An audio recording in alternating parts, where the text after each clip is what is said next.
Sure. We're going to get started. I think some of our colleagues will come back in. Welcome back, everyone. I hope you enjoyed lunch. This morning, we've heard alluded to many times around measurement and data, and particularly the use of measurement and payment, the intersection between measurement and payment for high needs patients. So we've invited up, and this is you'll notice the structure is slightly different on this panel. This is a group of distinguished experts we've brought together today to give us their perspective. So the committee has done some work, and we framed a huge need and a huge opportunity. And this is a place where we're going to hear input from three experts in the field who are living this every day from different perspectives. So we're joined by Helen Burstin, who is the Chief Scientific Officer at the National Quality Forum, by Sherry Ling, who is the Deputy Chief Medical Officer at the Center for Medicare and Medicaid Services. And I noted she is our sitting official today at CMS. We've had many former officials, so I thank her for coming. And Rick Kroenig, who is a professor at the University of California, San Diego, and was previously in the Obama administration, so he'll talk about his experiences there. So we'll hear from the panel and again have time for your questions and reactions. And turn it over to Helen.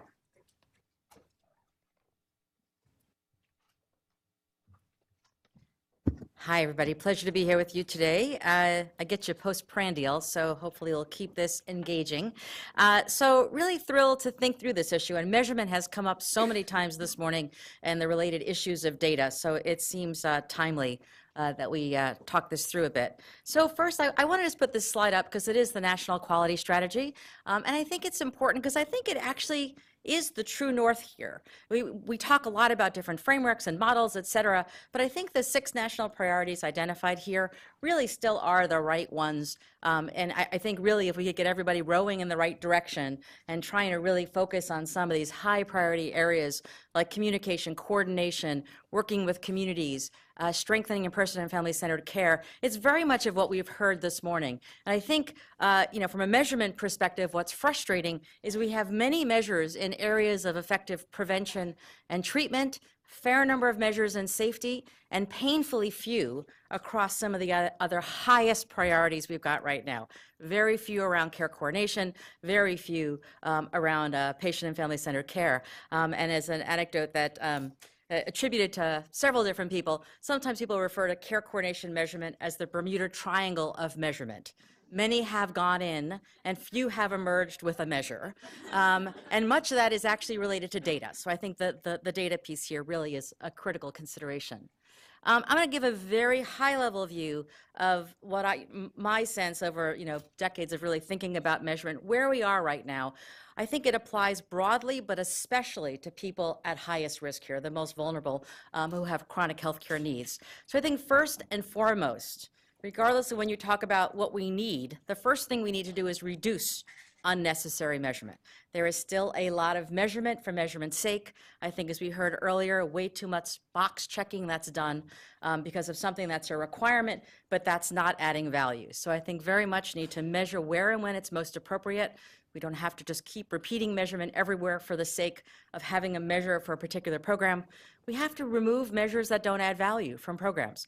Even if a measure is claims-based, we do have to realize there are opportunity costs of those who need to look at those results, act on them. That is not free. And then finally, a big piece that's missing, I think, from our entire measurement framework, and some would argue our entire healthcare system, is we don't have a very good feedback mechanism to figure out what works and what doesn't work in measurement. And it's a huge part of our strategic efforts going forward. But without that, it's hard to know what to remove, and it's hard to know what's adding value that should get pushed forward into other programs.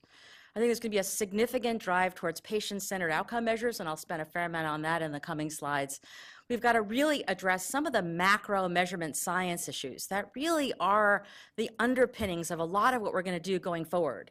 At NQF, we wind up relitigating these issues at every table as measures like readmission come forward. And so I think the ability to come to consensus as a community around issues like incorporation of social risk for risk adjustment or models and recommendations around attribution will only help us, I think, try to be crisper in our thinking.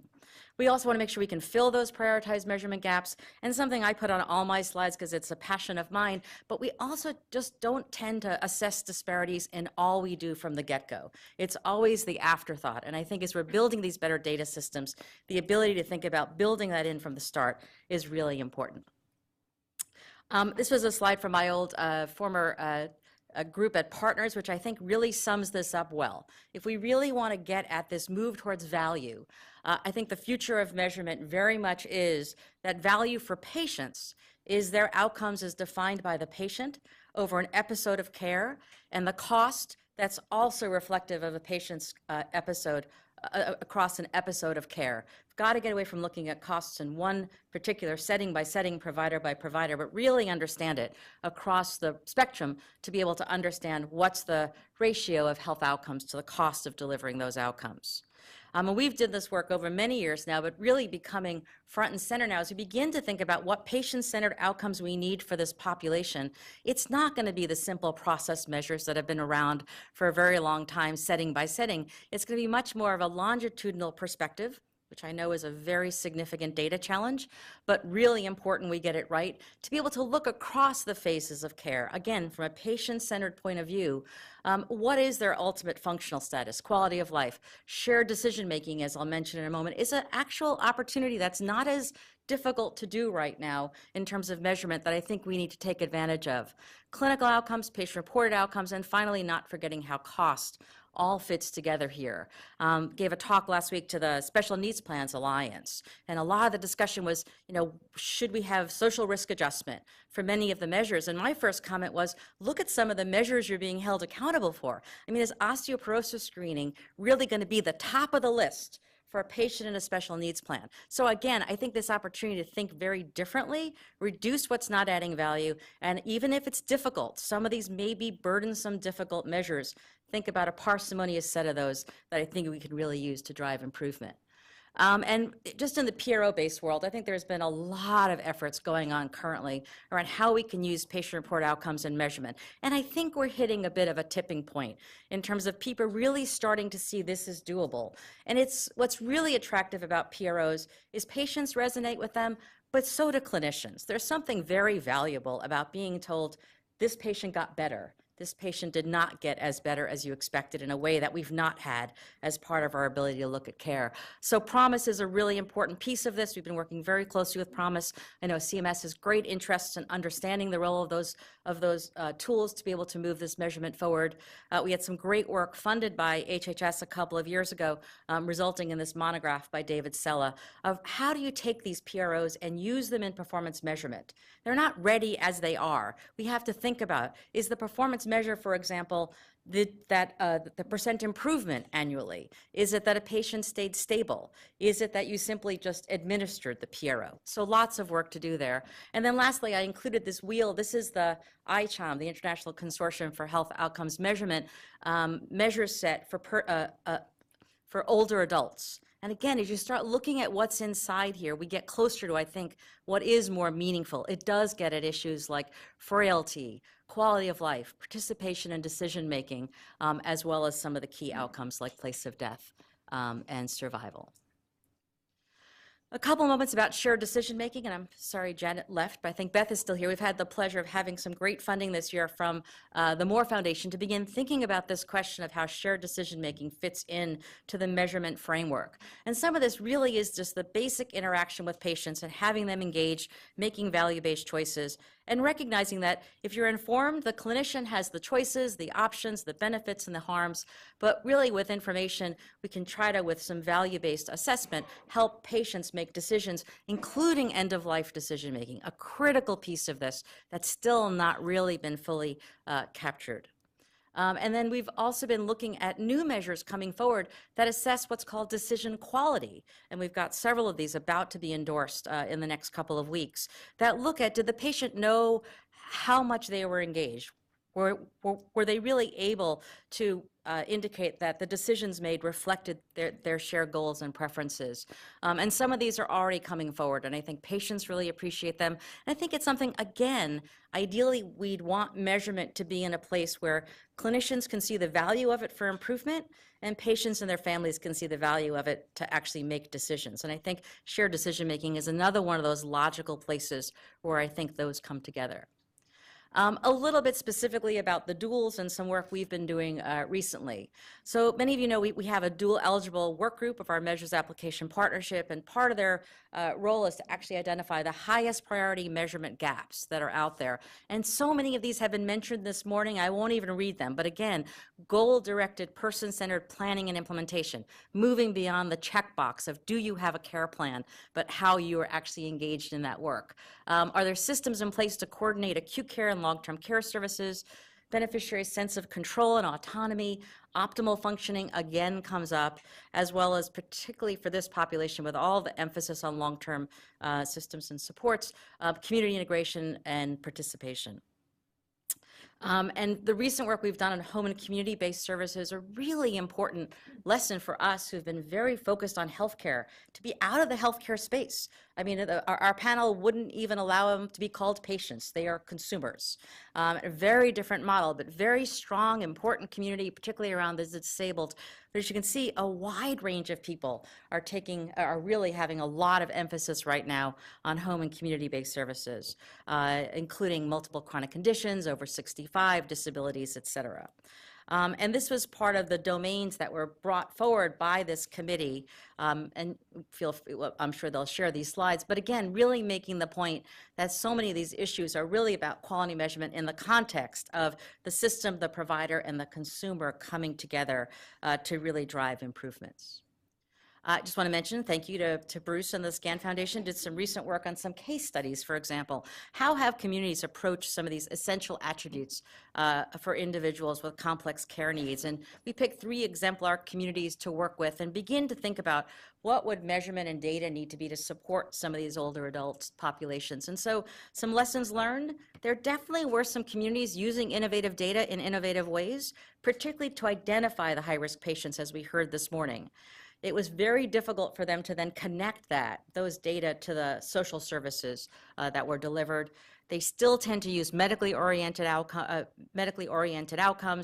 Community collaboration, as we heard in the last panel, was considered essential to moving this forward, and that data sharing capabilities continue to be a significant rate limiting step, particularly across the integration of data. So just a couple of moments about risk adjustment, and I'll wrap up. Risk adjustment and really risk stratification. It's not just that we would adjust everything, but if we actually have these data available, what could we do to target patients at highest risk and potentially adjust payments for some of the most complex patients? So no surprise to any of us, healthcare is probably overrepresented here in terms of the proportion of influence we have on overall outcomes like quality of life or health status.